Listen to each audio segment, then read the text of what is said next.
दर्शकों का फिर से आपका स्वागत है हमारे होप हिंदी साइबर स्कूल अध्ययन में। मैं आशा करता हूं कि आप सब स्वस्थ होंगे और परमेश्वर की आशीषों का आनंद उठा रहे होंगे। ये समय हमारा कि अब फिर से अपने अध्ययन में जुड़ते हैं, जहां पे हम अपने शीर्षक के बारे में सीखेंगे, परमेश्वर को जानना। यदि हम अपने याद वचन की ओर जाएं तो यहाँ पर कहता है यूहन्ना 17:3 में इस प्रकार से कहता है, और अनंत जीवन यह है कि वह तुझे एकमात्र सच्चे परमेश्वर को और यीशु मसीह को जिसने तुझे भेजा जाने। तो आइए अपने अध्ययन में चलते हैं और मैं निवेदन करूंगा हमारे बीच में भाई रिचर्ड हैं, वो प्रार्थना में अगुवाई करें। आइए हम प्रार्थना करते हैं। महान आसमानी पिता, हम तेरे चरणों तले आते हैं। पिता, तू हमारे अगुवाई कर। जब हम तेरे वचनों को अध्ययन करते हैं पिता, तेरे सारी बातों को, तेरी शिक्षाओं को हम जाने समझे और तेरे साथ एक सुंदर रिश्ते को हम साझा कर सके। पिता, हमारे गुनाहों को तो क्षमा कर। मांगते हैं छोटी सी दुआ तेरे बेटे हमारे उद्धारकर्ता प्रभु यीशु ख्रिस्ट के नाम से, सुन और स्वर्ग राज में ग्रहण कर। आमीन। बहुत बहुत धन्यवाद अच्छी प्रार्थना के लिए। मैं स्वागत करता हूँ हमारे अतिथिगणों का भी। अब आप हमारे साथ जुड़े हुए हैं। यीशु सहाय, जय मसीह की। मैं रिचर्डसन बखला। सबको यीशु सहाय। मैं नवीन कुमार। जय मसीह की। मैं रिबेका सिंह। सबों को जय मसीह। मैं अभिषेक कुमार। आप सभी को जय मसीह। मैं दुलार चंद कुमार। यीशु सहाय, मैं मार्टिन मुंडू। और मैं आशा करता हूँ कि हम सब मिल करके इस नए अध्ययन में बहुत सी बातों को सीखेंगे और समझाएंगे। तो चलते हैं सीधे हमारे अतिथिगणों के पास। जी धन्यवाद। और जब परमेश्वर को जानने की बात आती है जी, तो हम देखते हैं परमेश्वर के हम चरित्र की स्पष्ट बातें को जानने की कोशिश करते हैं जी, कि और उसके साथ एक संबंध बनाने का आधार है। जब हम उसके बातों को समझते हैं, उसके चरित्र को समझते हैं, तो हम उसके साथ एक रिश्ते की साझा या बनावट करते हैं जी। इसलिए इस सप्ताह जो हमारी पाठ है जी, उस पर बाइबल परमेश्वर के चरित्र के बारे में हमें बताती है, या ध्यान में रखते हुए कि या परमेश्वर के बारे में बहुत सारी गलत फहमी का अंधकार हमारे बीच में फैलाई गई है और हम अंधेरे में हैं परमेश्वर के चरित्र को लेकर। तो हम परमेश्वर के चरित्र के स्पष्टता को नहीं देख पाते। तो इस सप्ताह के अध्ययन में हम उसके चरित्र को साफ तौर पे देखेंगे। जी, दुनिया के अंधकार में उसकी महिमा का प्रकाश, उसकी भलाई और दया का प्रकाश, जी, उसके सच्चाई को कैसे फैलाया जाए, हम इन सारी बातों को जानेंगे। बिल्कुल। एलन जे वाइट हमसे कहती है, दुनिया को दिया जाने वाला वह दया का अंतिम संदेश उसके प्रेम के चरित्र का रहस्य उद्यान है। एलन जे वाइट के हम लेख में इस बात को पढ़ सकते हैं। परमेश्वर का पर्याप्त रूप से वर्णन करना असंभव लगता है। जी हाँ, हम जब देखते हैं कि बहुत सारी बातों को जब हम संसार में देखते हैं तो परमेश्वर की चरित्र के, उसके बातों को स्पष्ट जानना बहुत ही असंभव सा जान पड़ता है। तो हम उन्हीं सारी बातों को इस सप्ताह के पाठ में हम अध्ययन करेंगे। जी, बहुत बहुत धन्यवाद भाई रिचर्ड आपके सुंदर विचारों के लिए। जी पास्टर नवीन, बहुत धन्यवाद। और रविवार का पाठ जो शीर्षक है परमेश्वर की एक स्पष्ट तस्वीर। आज दुनिया में लोग परमेश्वर को सही रूप से नहीं जानने के चलते जी, कोई पेड़ पौधे, पहाड़, नदी, ये घाटी को उपासना आराधना करते हैं। बिल्कुल बिल्कुल। लेकिन ये बाइबल जो परमेश्वर का एक सच्ची और स्पष्ट तस्वीर पेश करती है जी, और यह पूरी रूप से यह बाइबल यह दृश्यमान अदृश्य जो चीज़ों के बीच में जो पर्दा हटाने का प्रयास करती है और यह बताने का प्रयास करती है जी, कि हम कौन हैं और कहाँ से आए हैं जी, और कहाँ जा रहे हैं।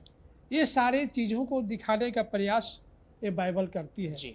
और जब हम उत्पत्ति से प्रकाशित वाक्य तक के पुस्तक को पढ़ते हैं तो इसमें परमेश्वर के बारे में स्पष्ट जानकारी हमें दी जाती है जी। और सबसे कोई बाइबल जो एक देहधारी परमेश्वर प्रभु यीशु मसीह के माध्यम से ये स्वयं को प्रकट करती है। बिल्कुल। और यह हम परमेश्वर को यह दिखाती है कि यजुब 1:12 में कि परमेश्वर सर्वशक्तिमान है और इस तरह का बहुत सारा पदस्थल है। यशायाह 46 में दिखाता है कि वो सर्वशक्ति सर्वज्ञ है। व्यवस्था में 7 का 9 में दिखाता है कि उसकी ये दयालु है, करुणा है, कृपालु है जी और क्षमाशील है जी और ये शक्तिमान है। जी इस तरह का परमेश्वर का चरित्र को पेश करती है बाइबल।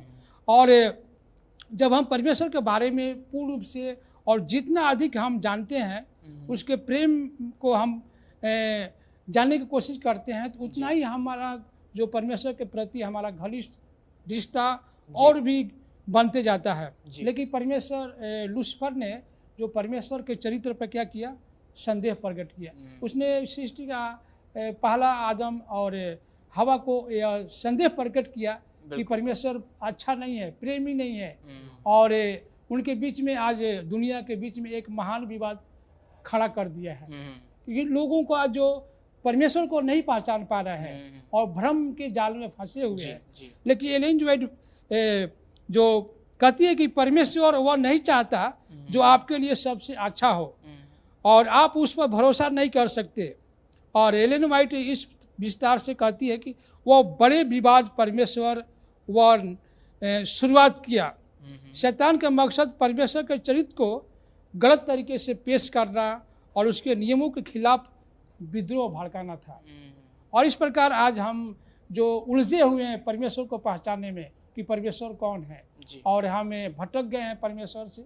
लेकिन परमेश्वर हमें दरवाज़ा दिल का खटखटा रहा है और चाहता है कि हम हमारे दिलों में बसे। आज हमें वो परमेश्वर की जानने की जरूरत है और ये बाइबल हमें स्पष्ट तस्वीर उसको पेश करती है। आमीन। बहुत बहुत धन्यवाद पास्टर नवीन आपके सुंदर विचारों के लिए। दर्शकों, बहुत ही अच्छी बात है कि हम परमेश्वर के चरित्र के बारे में जान रहे हैं। यदि हम देखें कि शैतान किस रूप से काम करता है कि वो परमेश्वर के चरित्र को लोगों के सामने एक गलत तरीके से पेश करता है। हम देखते हैं कि परमेश्वर क्या है, परमेश्वर प्रेम है, परमेश्वर दया का सागर है। लेकिन अगर हम देखें और हम जानें कि शैतान उसका उल्टा ही करता है और लोगों को उसने अब तक अंधेरे में रखा हुआ है। तो हमारा ये कर्तव्य है कि हम उस अंधेरे से बाहर आएं, परमेश्वर के साथ वाचा बांधें, अपने आप को और परमेश्वर के रिश्ते में मजबूत करें, ताकि हम परमेश्वर की बताई चीज़ों को और उनकी बताई बातों पे हम मनन कर सकें और लोगों में साझा कर सकें। आप कहीं मत जाइएगा दर्शकों, हम मिलते हैं छोटे से ब्रेक के बाद। परमेश्वर आपको आशीष दे। दर्शकों, फिर से आपका स्वागत है एक ब्रेक के बाद हमारे अध्ययन में, और जहां पर हम सीख रहे हैं परमेश्वर को जानना। क्या आप परमेश्वर को जानते हैं? आइए हमारे अध्ययन में चलते हैं हमारे अतिथिगणों के पास और जानते हैं नई बातों को और परमेश्वर के चरित्र को। जी doctor Singh. Thank you Emmanuel. जो सोमवार का टाइटल है वो है परमेश्वर पवित्र है। जी बिल्कुल। हम यहाँ देखते हैं परमेश्वर पवित्र है और कई चीजें उसके बारे में बताई गई हैं। तो यहाँ पे पहला सैमुएल 2:2 में लिखा हुआ है, यहोवा के तुल्य कोई पवित्र नहीं। हम तो पापी लोग हैं, तो हम पवित्र हो ही नहीं सकते जी। तो यहोवा ही पवित्र है। फिर कह रहा है पवित्रता एक ऐसा शब्द है जिसका लोग रोजमर्रा की भाषा में इस्तेमाल नहीं करते। ओके, क्योंकि वो वर्ड इटसेल्फ ही इतना ज्यादा पवित्र है जी कि उसको आम आदमी तो कर ही नहीं सकता। बिल्कुल बिल्कुल। फिर कह रहा है ये लय व्यवस्था के 20:26 में, तुम मेरे लिए पवित्र बने रहो। तुम कौन है? हम सब, बिल्कुल, परमेश्वर के चुने हुए लोग जी। कि तुम मेरे लिए पवित्र बने रहो क्योंकि मैं यहोवा पवित्र हूँ। बिल्कुल बिल्कुल। अगर मैं पवित्र हूँ तो तुम लोग भी पवित्र बने रहो जी। इसका मतलब यह है हमें परमेश्वर के साथ चलना है, परमेश्वर के वचन को पढ़ना है, परमेश्वर के वचन को मानना है सच्चे शब्दों में जी। और कह रहा है तुमने इस दूसरों से इसलिए तुमको अलग किया है जी कि तुम निरंतर मेरे ही बने रहो। परमेश्वर नहीं चाहता कि हम दुनियावी चीजों में जाएं, बिल्कुल। वो चाहता कि निरंतर हम परमेश्वर की ही आराधना, परमेश्वर से प्रार्थना करते रहें जी। और कह रहा है यशाया 57:15 में, क्योंकि जो महान और उत्तम और सदैव स्थिर है जी। परमेश्वर महान है, परमेश्वर उत्तम है जी, बिल्कुल। परमेश्वर स्थिर है, बिल्कुल। वो बदलता नहीं। स्थिर का मतलब वो बदलता नहीं है। और कह रहा है उसका नाम भी पवित्र है। हम अगर उसका नाम ले रहे हैं जी। कहता ना, तीसरा हुक्म कहता कि परमेश्वर का नाम व्यर्थ मत लो। परमेश्वर का नाम लेना ही पवित्र है। बिल्कुल। पवित्र होठों से हमें उसका नाम लेना है जी। और पवित्र उसमें रहना है हमें। हमें दूसरी बातों के बारे में नहीं सोचना है जब परमेश्वर का नाम हम ले रहे हैं। बिल्कुल। तो यहाँ पे ये कह रहा है कि जिसका नाम पवित्र है वो यूँ कहता है, मैं ऊंचे और पवित्र स्थान में रहता हूँ। बिल्कुल। अब ऊंचा स्थान तो हम ऊपर देखें तो आसमान स्वर्ग है। जी। ओके, आसमान स्वर्ग है और वो उसका निवास स्थान है। हम वहां तक जा नहीं सकते, परमेश्वर हमारे तक आता है, इसलिए वो कहता है तुम मेरे में बने रहो।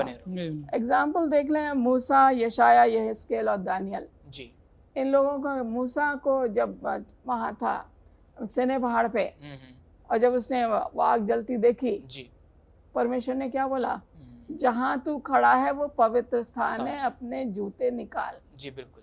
ठीक है जी। तो जहां पवित्रता है, हमारे पैर जो गंदे हैं हमें उसको अलग रखना है। जी। जूते चप्पल जो गंदे उनको दूर रखना है। जी बिल्कुल। तो यहाँ पे कह रहा है कि दानियल प्रार्थना करता था पूरा खोल के, क्योंकि पवित्र परमेश्वर से प्रार्थना करता था। जी बिल्कुल। खिड़कियां खोल देता था, घुटने टेकता था। घुटने टेकने का मतलब है चप्पल भी उतारता था वो अपनी। तो यहाँ पे ये बताया गया है, हिस्केल भी ऐसे, यशाया उसके होठों को उसने सराफ ने छू दिया कोयले से और वो पवित्र हो गया। बिल्कुल बिल्कुल। तो जब वो पवित्र हुआ है तो उसने, परमेश्वर ने कहा कौन जाएगा, उसने कहा मैं जाऊंगा, मुझे भेज, मैं जाऊंगा। जी। तो ये है पवित्र सोच यशाया की। कब हुई? उसने कहा मैं तो पाप से भरा हुआ हूँ। बिल्कुल। जब उसे पवित्र कर दिया गया तो उसने कहा अच्छा मुझे भेज, मैं जाने को तैयार हूँ। जी। हमारे अंदर पवित्र विचार तभी आ सकते हैं, हम पवित्रता तभी ला सकते हैं जी। जब इसके वचन को हम साझा करें। बिल्कुल। ये वचन को पढ़ना एक बात है, इसको मानना एक बात है, साझा करना एक बात है। बिल्कुल बिल्कुल। हमें इसको साझा करना और हमें पवित्रता में बने रहना है। जी। बहुत बहुत धन्यवाद डॉक्टर सिंह आपके सुंदर विचारों के लिए कि परमेश्वर पवित्र है। बिल्कुल, दर्शकों, परमेश्वर पवित्र है और वो चाहते हैं कि हम भी पवित्र बने। तो आइए जी अपने अतिथिगणों के पास। जी पास्टर अभिषेक। बहुत बहुत धन्यवाद इमानुएल। आज हमारे पोर्शन है मंगलवार का फिर जी। ईश्वर प्रेम है और प्रेम के प्रति हम लोग इतने सजग हैं और प्रेम के प्रति हम लोग बहुत अज्ञानता भी हम लोग के पास है। और हम लोग अपने समाज में, पड़ोसियों में, गांव मोहल्लों में सारे चीज़ को देख करके हम लोग अपने आसपास के समाचार को भी देखते हैं, टीवी, इंटरनेट, मीडिया माध्यम से कि प्रेम के चलते वो भाग गया, ऐसा हो गया, वो, ये सारी चीज़, ये हमारे सब अफवाह है और शैतान ने इस प्रेम को जन्म दिया है। और ये प्रेम है सिर्फ वासना का भूत और ये कुछ नहीं है। बिल्कुल। ये वासना के कारण सारे शैतान ने लोगों को क्या कर रखा, बर्बाद कर रखा। पहला यूहन्ना 4:8 लिखता है परमेश्वर प्रेम है।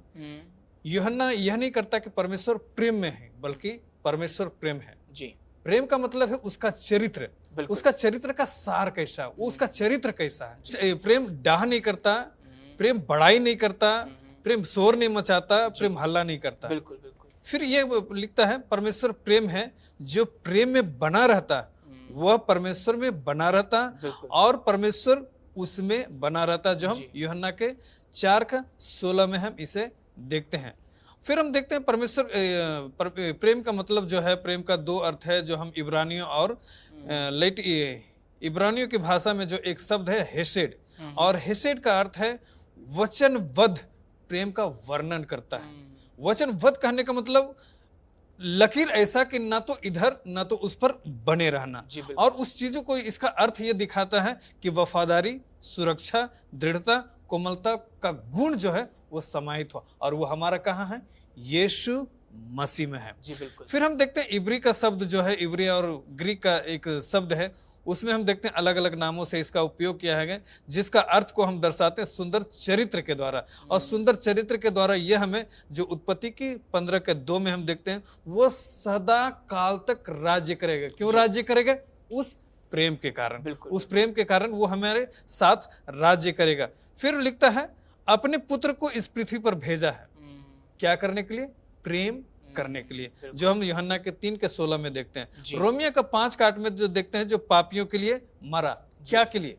प्रेम के कारण। प्रेम। फिर हम प्रेम का मतलब का फिर यह समझते हैं, प्रेम का मतलब हम यशाया का अध्याय में देखते हैं, यशाया का 59 का 1-2 में प्रेम जो है हमारे बीच की खाइयों को क्या कर देता, खत्म जी। एकदम बराबर। अब हमारे बीच में कोई खा नहीं है कि हमें रोक नहीं सकता उससे मिलने के लिए, बिल्कुल। एकदम आमने सामने हम हाथ पकड़ लिए। अब ऐसा नहीं कि हाथ पकड़ने के लिए हमें किसी बीच में ऐसा कोई हो कि हम उसे पकड़ना है, इसलिए हमारे ऐसी इतनी खाइयां थी उस प्रेम के बीच में जो उन्होंने क्या कर दिया, मिटा दिया। पहला कुरिन्थियों का 14 का 4 का वचन को पढ़ना चाहेंगे और इस प्रकार वो लिखता है, और उसमें हम यदि उसमें यूहन्ना पहला कुरिन्थियों का 14 के 4 में यदि हम अपने नाम को डाल करके पढ़ेंगे 4 से तक, उसका अर्थ एक अलग सा बदल जाता है। लिखता है, यदि प्रेम धीरजवंत है और कृपालु है, जी।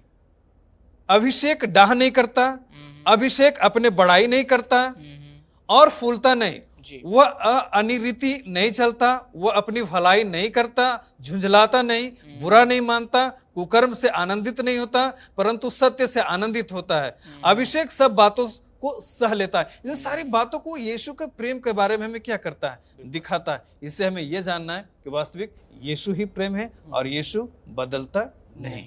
बहुत बहुत धन्यवाद पास्टर अभिषेक आपके सुंदर विचारों के लिए कि हमने जाना कि परमेश्वर पवित्र है, परमेश्वर ही प्रेम है। दर्शकों कहीं मत जाएगा, मिलते छोटे से ब्रेक।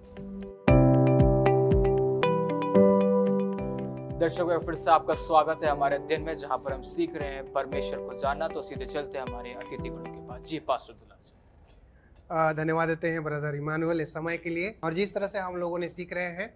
और आज जो है हम लोग बुधवार के दिन में हैं और हम लोग सीखेंगे कि सृष्टि में ईश्वर, जिस तरह से हम लोग प्रेम के विषय में सीखे और पास्टर अभिषेक से, और जब हम लोग देखते हैं कि प्रेम पर ही आधारित पूरा ये सृष्टि टिका हुआ है और बना हुआ है। बिल्कुल बिल्कुल। और प्रेम के कारण ही प्रभु यीशु ने अपना उस जगह को छोड़ा, उस स्वर्ग को छोड़ा और इस पृथ्वी पर आया। और इसमें हम लोग अध्ययन करते हैं और बाइबल भी बताता है कि आदि में परमेश्वर था। और जब हम लोग अध्ययन करते हैं तो प्रभु यीशु मसीह के नाम को विचित्र तरीके से दर्शाया गया है। जब आप देखिएगा तो प्रभु को इलोहिम करके प्रयोग किया गया है, और इलोहिम जो है, और दूसरी तरफ से हम लोग देखते हैं तो देवी देवताओं में हालांकि इसका उपयोग किया जा सकता है जी, लेकिन ज़्यादातर से हम देखते हैं कि इलोहिम जो है हमारा सच्चे परमेश्वर के दर्शाता है, और इसका मायने भी है। ये संपूर्ण सृष्टि के संबंध में एक सर्वशक्तिमान और सृष्टिकर्ता का वर्णन करता है। जब हम देखते हैं इलोहिम का मतलब, तो ये साफ तौर से दर्शाता है कि प्रभु यीशु मसीह हमारा सर्वशक्तिमान परमेश्वर है, सर्वोपरि है और वही सब कुछ रचने वाला है। बिल्कुल बिल्कुल। और जब हम लोग देखते हैं और अध्ययन करते हैं, जिस तरह से हम लोगों ने पढ़ा कि आदि में परमेश्वर था, जो उत्पत्ति 1 का 1, और जब हम लोग अध्ययन करते हैं उत्पत्ति 2 का 7 हम पढ़ते हैं, तो इसमें अद्भुत तरीके से एक वर्णन किया गया है कि परमेश्वर ने अद्भुत तरीके से आदम और हवा को रचा। जी बिल्कुल। इसमें खास तौर से यहाँ पर लिखा गया, और हवा ने परमेश्वर ने आदम को भूमि की मिट्टी से रचा और उसके नथनों में जीवन का श्वास फूंक दिया और आदम जीवित प्राणी बन गया। यह एक ऐसा परमेश्वर है जो निकट आता है। जब आप देखिएगा, थोड़ा सा सोचिएगा इसके विषय में कि परमेश्वर ने जब आदम को बनाने की बारी आई, सोचा तो आदम को जब बना रहा था, मिट्टी से रचना कर रहा था, परमेश्वर ने घुटने पे आ गया था। यानी वो स्वयं क्या हुआ था कि एकदम नीचे आया और मनुष्य को बनाया। इससे जाहिर होता है कि परमेश्वर जो है मनुष्य के पास आता है। जी, जिस तरह से अध्ययन में हम लोग सीखे, परमेश्वर ने हम लोग नहीं जा सकते ऊपर में, हम लोग देखते हैं ब्रह्मांड बना हुआ, हम लोग उसको कल्पना भी नहीं कर सकते, लेकिन परमेश्वर उसका हमारे और आपके साथ में उसके विषय में, संरचना के विषय में शेयर करता है, बताता है। जी। इसी तरह से आप अय्यूब का मैं एक अध्ययन में इसमें पद पढ़ता हूँ, 36 का 24 और 25 में लिखा है, उसमें कहता है कि उसके कामों की महिमा और प्रशंसा करना स्मरण रख, जिसको प्रशंसा का गीत मनुष्य गाते चले आए हैं। सब मनुष्य उसको ध्यान से देखते आए हैं और मनुष्य से उसे दूर दूर से देखता है। देख, परमेश्वर महान और हमारे ज्ञान से कहीं परे हैं और उसके बरस की गिनती अनंत है।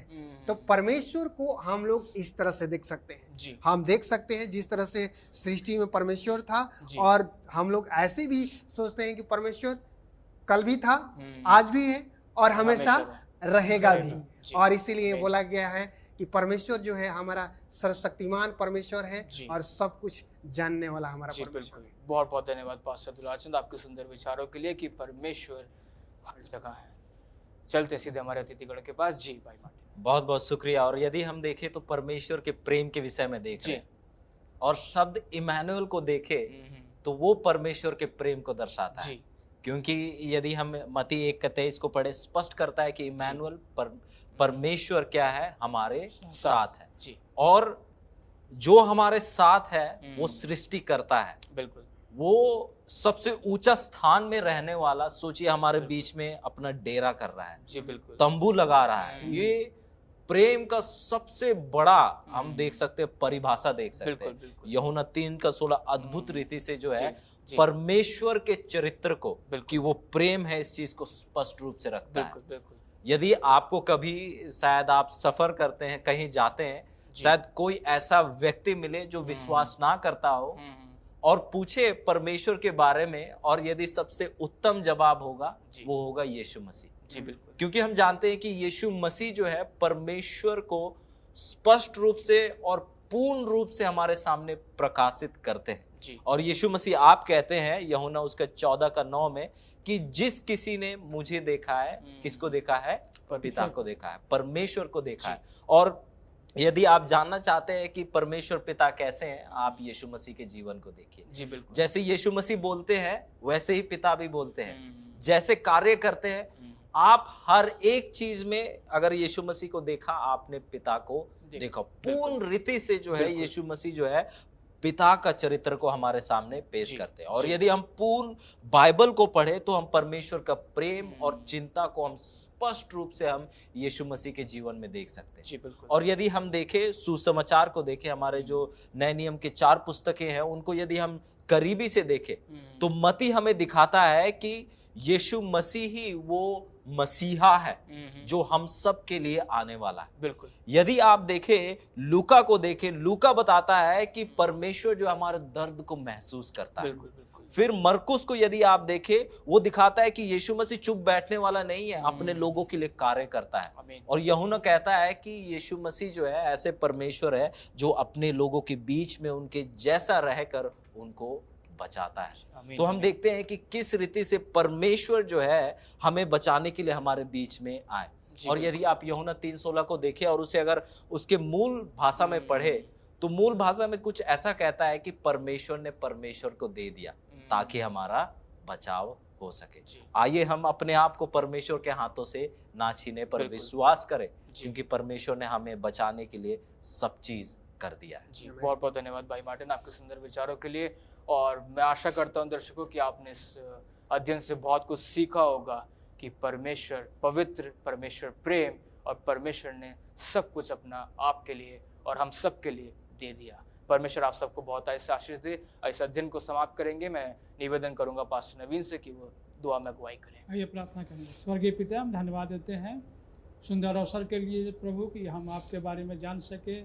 प्रभु, हम जो भी वचन हमें अध्ययन किए हैं कि आप कौन है प्रभु, हम सच्चे परमेश्वर के बारे में सीख सके। हमें मदद करना ताकि हम आपको सही रूप से जानने वाले हो सके और आप ही की आराधना उपासना हम करें और दूसरों को भी हम यह मार्ग में चलने के लिए अगुवाई कर सकें। दिन प्रार्थना प्यारे पुत्र यीशु मसीह के नाम से मांगते हैं, दया सुनिए, स्वर्ग में ग्रहण कीजिए। आमीन। आमीन। बहुत बहुत धन्यवाद अच्छी प्रार्थना के लिए।